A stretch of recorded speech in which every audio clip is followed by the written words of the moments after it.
찬송가 299장 부르시면서 오늘 아침 새벽 기도의 시작하겠습니다.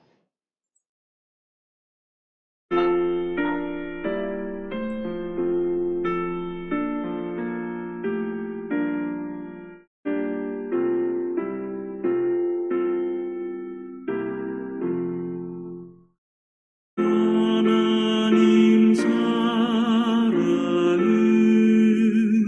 온전한 참 사랑 내 맘에 부어주시사 충만케 하소서. 내 주님 참 사랑 햇빛과 같으니 그 사랑 내게 비추사 뜨겁게 하소서. 그 사랑 앞에는 풍파도 그치며 어두운 밤도 하나니 그 힘이 크도다. 하나님 사랑은 온전한 참 사랑 내 맘과 영에 채우사 새 힘을 주소서.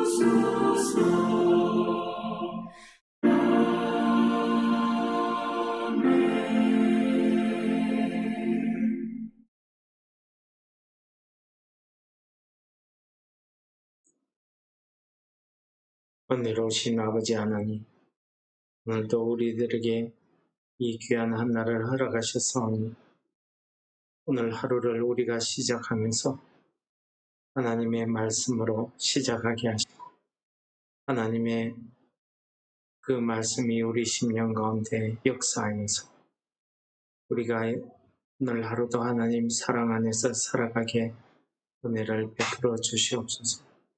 우리의 기도를 들으시는 하나님, 오늘도 우리의 처한 현실 가운데서 하나님의 사랑을 통해서 하나님의 언약의 말씀을 지켜나갈 수 있는 믿음을 저희들에게 더하여 주옵소서. 예수님 이름으로 감사 기도드립니다. 아멘. 오늘 말씀은 시편 89편입니다. 19절에서 29절 말씀을 통해서 은혜를 나누도록 하겠습니다. 그때에 주께서 환상 중에 주의 성도들에게 말씀하여 이르시기를 내가 능력 있는 용사에게는 돕는 힘을 다하며 백성 중에서 택함을 받은 자를 높였으되 내가 내 종 다윗을 찾아내어 나의 거룩한 기름을 그에게 부었도다. 내 손이 그와 함께하여 견고하게 하고 내 팔이 그를 힘이 있게 하리로다. 원수가 그에게서 강탈하지 못하며 악한 자가 그를 공고하게 못하리로다. 내가 그의 앞에서 그 대적들을 박멸하며 그를 미워하는 자들을 치르니와 나의 성실함과 인자함이 그와 함께하리니 내 이름으로 말미암아 그의 뿔이 높아지리로다. 내가 또 그의 손을 바다 위에 놓으며 오른손을 강들 위에 놓으리니 그가 내게 부르기를 주는 나의 아버지시요 나의 하나님이시요 나의 구원의 바위시라 하리로다. 내가 또 그를 장자로 삼고 세상 왕들에게 지존자가 되게 하며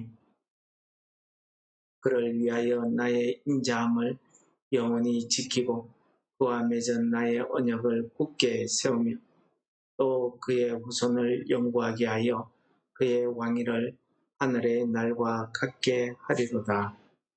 아멘. 오늘 본문의 말씀은 어제 이어진 내용으로 오늘은 하나님께서 다윗과의 언약의 약속의 말씀을 묵상하며 하나님의 언약의 말씀을 통해서 다윗에게 어떠한 언약의 약속을 주셨는가 하는 것에 대한 내용을 우리들에게 들려주고 있습니다. 이 성경에 보시면은 하나님께서 사람과의 언약을 맺으신 장면이 여러 장면 나옵니다. 그 중에서 우리가 눈여겨볼 수 있는 것은 창세기 15장에 보시면은 하나님께서 아브라함과의 그 언약을 맺으시는 장면이 나옵니다. 모리아 산에서 하나님께서 아브라함에게 제사를 드리게 하기 위해서 모든 제물들을 제단 위에 놓고 그 제물들을 반으로 가르게 하셨습니다.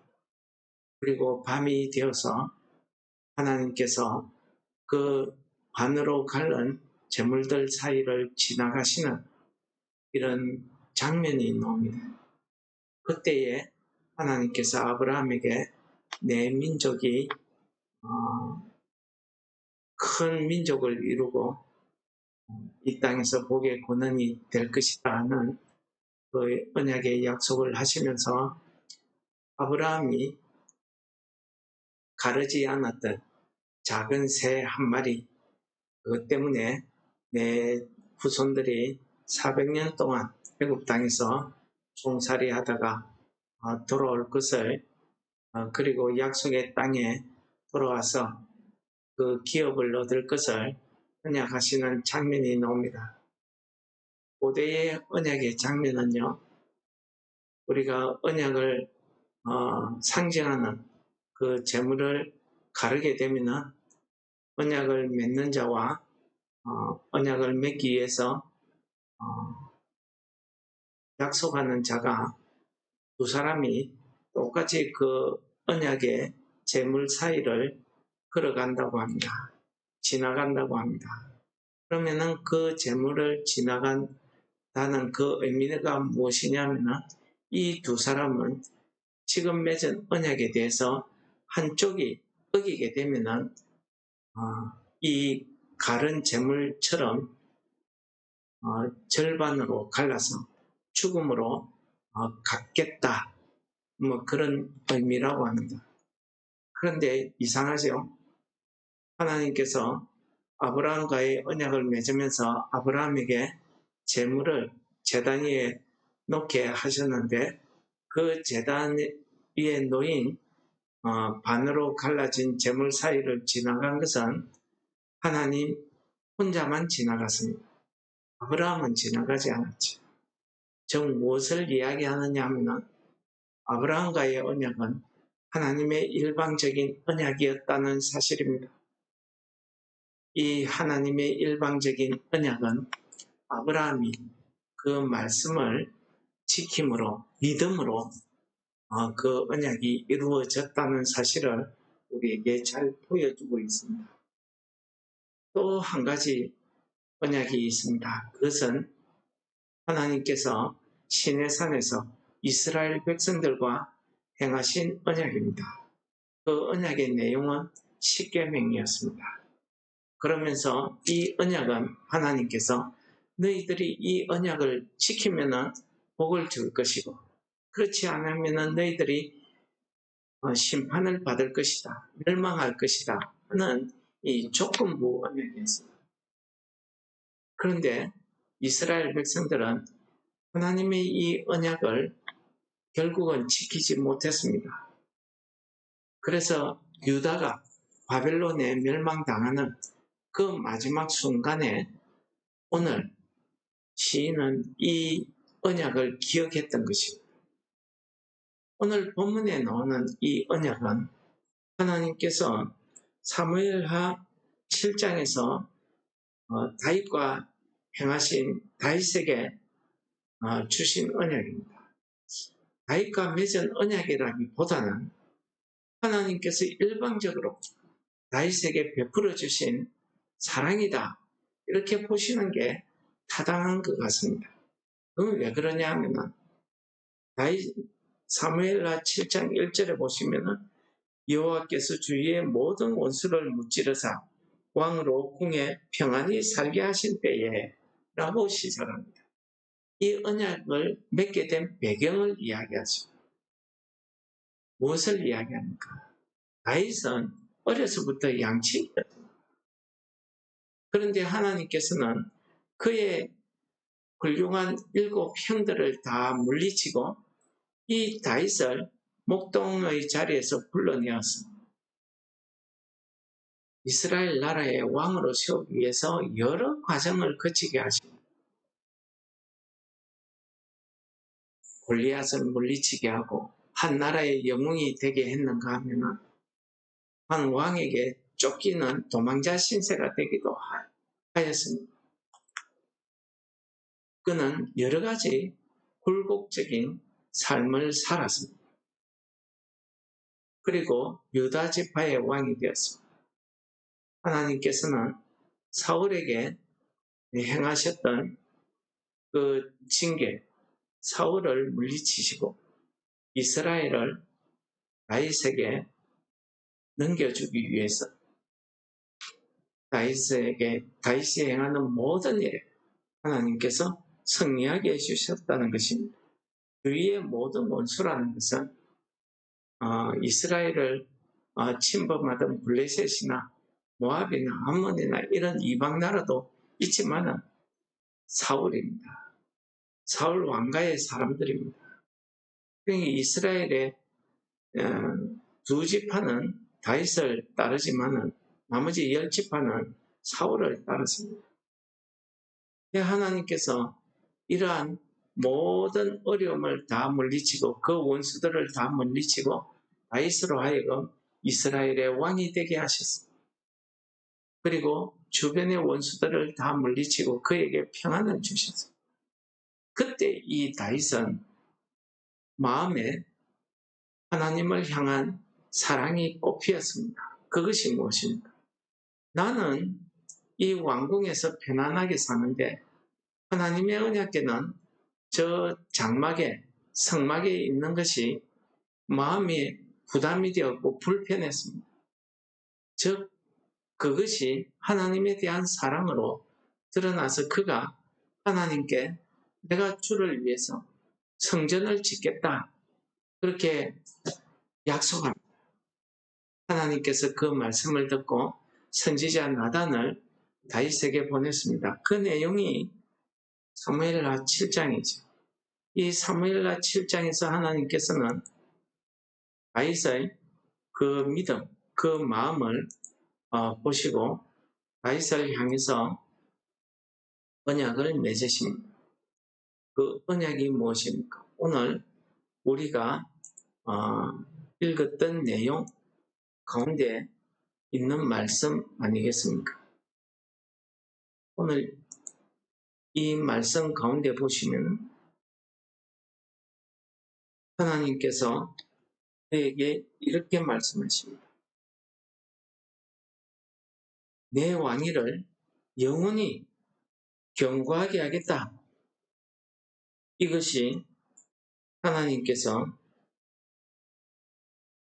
다윗에게 주신 언약의 말씀입니다. 사무엘하 7장 16절입니다. 내 집과 내 나라가 네 앞에서 영원히 보존되고 내 왕위가 영원히 견고하리라 하셨다 하라. 바로 이것이 하나님께서 다윗에게 주신 언약의 말씀입니다. 그런데 다윗에게 주신 이 하나님의 언약은 일방적인 언약이었습니다. 시내산에서의 하나님의 언약은 조건부의 언약이었습니다. 그런데 이 다윗의 언약은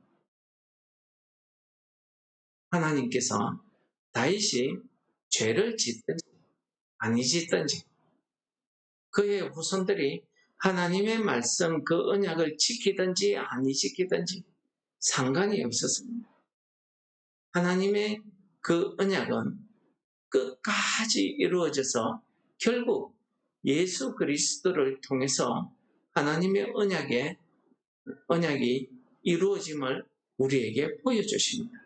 이 하나님의 언약은, 다윗과의 맺은 하나님의 언약은 조건이 없었습니다. 아브라함과 같은 맺었던 언약처럼 조건이 없었습니다. 그리고 시내산에서의 언약처럼 너희들이 말씀을 지키면 하는 이런 조건도 없었습니다. 무조건적인 하나님의 일방적인 언약이었습니다. 이 하나님의 일방적인 언약은 우리가 하나님 앞에서 어떠한 삶을 사느냐는 것이 중요한 것이 아니었습니다. 하나님의 사랑이 예수 그리스도를 통해서 나타나셔서 우리들을 죄에서 구원하시고 하나님의 자녀, 하나님의 나라의 백성으로 삼아주셨다는 사실입니다.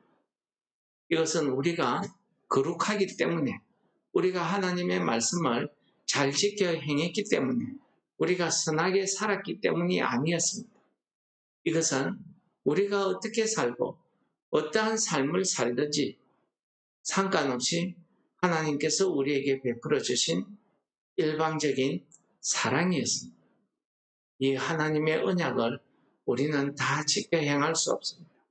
그러나 하나님께서 우리를 긍휼히 보시고 우리를 하나님의 자녀 삼아 주시기 위해서 하나님 스스로 이 땅에 육신을 입고 내려와서 우리를 대신해서 죄의 값을 치르셨다는 것입니다. 바로 이것이 하나님의 사랑입니다. 이 하나님의 사랑은 희생적입니다. 조건이 붙지 않습니다. 내가 이만큼 너를 사랑하고 너를 위해서 희생해 줬는데 어쩌면은 나에게 이렇게 할 수 있냐? 왜 나에게 이렇게 해주지 않느냐? 하는 이 세상적인 사랑이 아니었습니다. 우리가 어떠함에 상관없이 하나님의 일방적인 사랑이었습니다. 이것이 우리에게 주어진 것이 바로 언약입니다. 이 언약이 우리에게 말씀으로 주어져서 우리에게 믿음으로 그 말씀을 행하게 해주십니다. 성령께서 오늘도 우리 심령 가운데 하나님의 말씀을 지켜 행하게 하심으로 우리가 하나님의 사랑을 덧입어서 오늘도 하나님의 자녀로서의 삶을 살 수 있게 해주신다는 것입니다. 오늘 본문에서 이야기하는 이 하나님께서 다윗과의 맺은 이 언약이 바로 그러한 언약을 우리에게 베풀어 주시겠다 약속하셨습니다. 그 약속이 예수 그리스도를 통해서 오늘 우리에게 이루어진 것입니다. 그러므로 우리가 하나님의 자녀, 하나님의 백성이 되었고 그 증거가 무엇입니까? 우리가 기도할 때에 하나님 아버지 하고 부를 수 있는 이 믿음의 고백이 바로 그 증거 아니겠습니까? 우리가 우리 아버지 아닌 사람을 향해서 아버지라고 부를 수 없고 불러지지도 않는 것이 바로 그러한 의미 아니겠습니까? 오늘도 우리가 아버지 앞에 나와서 오늘 하루의 삶을 아버지께 맡기고 그 인도하심을 따라서 살아가는 것. 이것이야말로 하나님께서 우리에게 베풀어 주신 일방적인 그 사랑의 전표 아니겠습니까? 오늘 하루도 우리의 사랑이 하나님 아버지의 그 은혜 가운데서 우리의 삶에 풍성이 이루어지기를 소원하며 기도하시는 이 아침 되시기를 우리가 기도하시겠습니다.